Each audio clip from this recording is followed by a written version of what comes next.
The ending of Breaking Bad is one of those finales that sticks with you. Fans have spent years unpacking what that final scene really meant. Some theories are surprisingly convincing. Other theories are a little too creative. So in this video, we're diving into the wild world of post-Breaking Bad theories. The smart ones, the strange ones, and everything in between. But first, let's rewind. Before we speculate, let's talk about what we actually saw happen on screen. Here's what we know happens in the final episode. No theories, no guesses, just the facts. Walt sneaks back into New Mexico on his 52nd birthday with one last plan.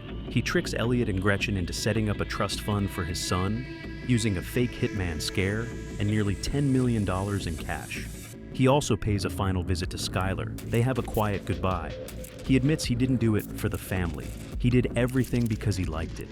Before he leaves, he shares the GPS coordinates of Hank's grave, giving Skyler a bargaining chip with the DEA. Then comes the showdown. Walt heads to Jack's compound, having rigged his car with a remote-activated M60 machine gun, and wipes out the entire gang in one blast. Jesse kills Todd. Walt kills Jack. He gives Jesse the chance to shoot him. Jesse refuses. Walt tells Lydia over the phone she's been poisoned with ricin. Jesse escapes in Todd's car, and Walt, wounded, stumbles into the meth lab, touches the equipment, and collapses. Cops arrive. One checks his pulse. Cut to a black screen for a few seconds. Then we see the usual executive producer, Vince Gilligan. Now, let's get into the theory that makes the most sense. A lot of fans think there's a good chance Walt didn't die at the end of Breaking Bad. That final shot, him lying on the floor of the lab, it might not be the end of Heisenberg after all. Let's break it down. First, the wound. Walt wasn't hit directly by a bullet from that M60. It was most likely a piece of shrapnel that hit his side.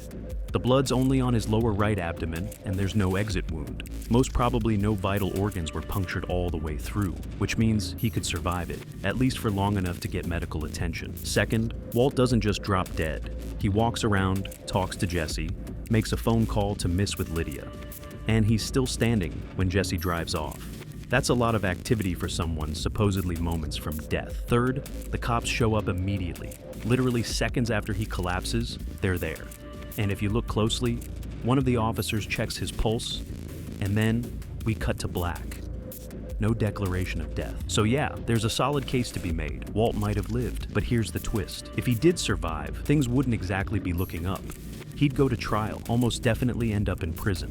And Skyler might still face legal consequences, or even lose custody of her kids. Once Elliot and Gretchen know Walt's in prison, they could report that he threatened them, and the money he left with them could be confiscated, never reaching his children at all. In other words, surviving would mean a long, painful downfall.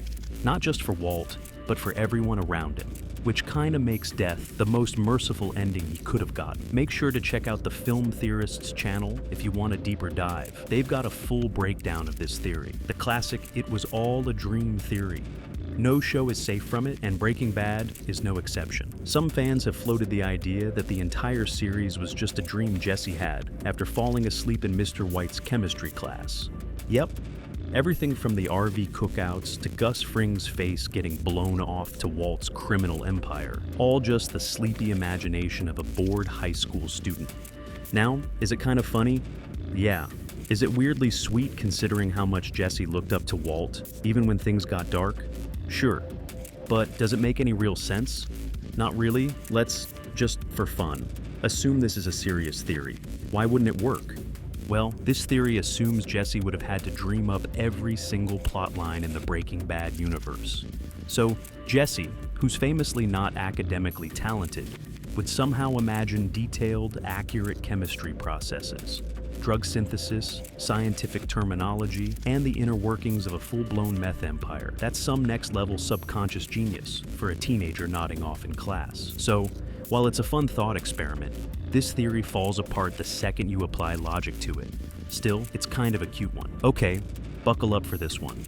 Some fans believe that Mike Ehrmantraut is actually Jesse from the future. The idea is that he's gone back in time to guide his younger self and keep him from making all the same mistakes. Basically, Terminator meets Breaking Bad. Now, to be fair, there is something poetic about the dynamic between Mike and Jesse. At first, Mike has no time for him, but over time, he becomes kind of a quiet mentor, the complete opposite of Walt's manipulative chaos. So we get why someone might latch onto that and think, what if? But then in reality, it doesn't work. For one, Breaking Bad isn't exactly the type of show to casually drop a time travel plot twist. And two, Mike has a whole life that has nothing to do with Jesse. He's an ex-cop, a grandfather, a guy with his own regrets and motivations. It makes zero sense that Jesse would somehow grow up, become a Philly cop, then get sucked back into the drug game again just to babysit his past self. Cool idea in a sci-fi multiverse kind of way. But yeah, not happening in this universe.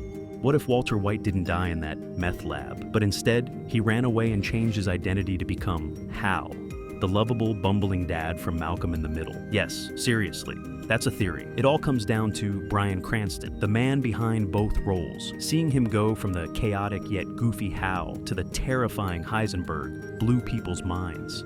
So naturally, fans started joking. What if they're the same guy? Now, does any of this make sense? Not at all. Hal is younger, has zero emotional baggage, and quite frankly, acts like he's never touched a Bunsen burner in his life. Still, it's one of those theories that's just too fun to fully dismiss. And with all the talk of a possible Malcolm in the Middle revival, who knows? Maybe Walt's past finally catches up to him, right in the middle of family dinner. Now this one's wild, and honestly, kind of brilliant. So Breaking Bad's story ended in 2013. And just as it came to a bloody, explosive close, The Walking Dead story was just getting started. Both were AMC's biggest hits at the time, airing around the same era. And from that overlap came one of the most entertaining fan theories ever, that the end of Breaking Bad is what triggered the beginning of The Walking Dead. Like when in The Walking Dead, Daryl Dixon pulls out a bag of medicine. In the bag, you can see some blue crystals, and not just any blue, that very familiar shade of blue sky meth. He even calls it crystal. That was no accident. The Walking Dead's producer, Robert Kirkman, later admitted it was a direct reference to Walter White. But fans didn't stop there. They took it a step further and pinned the entire zombie outbreak on Heisenberg's meth. Maybe it was a contaminated batch. Maybe it was a failed attempt to copy his formula. Either way, the theory goes, the moment Walt's meth empire died, the world started falling apart. And Gus Fring, he may have been patient zero. Remember when he walks out of the explosion with half his face missing, calmly fixes his tie, and then drops dead? Yeah. Very zombie behavior. Some fans believe that moment marked the exact transition. The final scene of Breaking Bad, bleeding into the first chapter of The Walking Dead. Ridiculous? Sure. But even the creators love it. So maybe, just maybe, when Walter White collapsed on that meth lab floor, the next story AMC wanted to tell was already rising from the ashes. Now this one hits a little differently, because it's not wild or funny, it's just sad. Some fans believe that the entire Breaking Bad finale, Walt's return to Albuquerque, his revenge on Uncle Jack's crew, his rescue of Jesse, even securing money for his kids, none of it actually happened. According to this theory, Walt never left that cold cabin in the woods. He died alone in hiding, and everything we see in the finale is just a hallucination. And when you think about it, the ending is almost too neat. He ties up every loose end, he wins. For a guy whose life had completely fallen apart, it feels suspiciously perfect, a little too perfect. But as poetic as that interpretation is, it doesn't hold up. El Camino pretty much shuts it down completely, picking up Jesse's story right after the events of the finale, showing the aftermath in exact detail. And Better Call Saul goes a step further, confirming that Walt did in fact die during the events we saw. So yeah, this theory doesn't work canon-wise, but emotionally, there's something haunting about it. The idea that Walt died alone, imagining one last victory. The ending he wished he'd had. So what do you think really happened after Breaking Bad ended? Did Walt die in that lab? Did Jesse ever find peace? Or is there a version of events we completely missed? Drop your favorite theory in the comments, and don't forget to like and subscribe.